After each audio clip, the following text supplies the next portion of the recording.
तर मराठा आरक्षणासाठी गेल्या महिन्यात देखील गुलाल उधळला होता, मात्र फसवणूक झाल्याचं नंतर स्पष्ट झालं। त्यामुळे पूर्ण खात्री केल्याशिवाय सरकारवर विश्वास ठेवणं कठीण आहे, अशी प्रतिक्रिया माजी मुख्यमंत्री उद्धव ठाकरेंनी दिली। तर उद्धव ठाकरेंनी निश्चिंत राहावं अशी प्रतिक्रिया उपमुख्यमंत्री देवेंद्र फडणवीस यांनी दिली आहे। गेल्या महिन्यात सुद्धा गुलाल उधळला गेला होता, पण नंतर लक्षात आलं की फसवणूक झाली।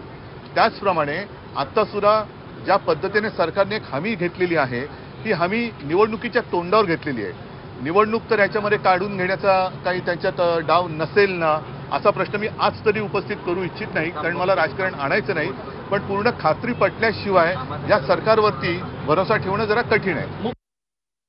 आता हे विधेयक पास झाल्यानंतर सगळ्या नोकऱ्यांमध्ये हे आरक्षण मिळणारच आहे। त्यांच्या समोरच विधेयक पास झालेलं आहे, त्यामुळे त्यांना असा प्रश्न पडण्याचं काही कारण नाही आहे। पण मला हे माहिती आहे की त्यांचा आमच्यावरच विश्वास आहे। त्यांना माहिती आहे की मराठा समाजाला नोकऱ्या असेल, शिक्षणात असेल, सवलती जर कोणी देऊ शकेल तर ते एकनाथराव शिंदेजी यांच्या नेतृत्वातलं सरकारच देऊ शकेल, हे त्यांना देखील माहिती आहे।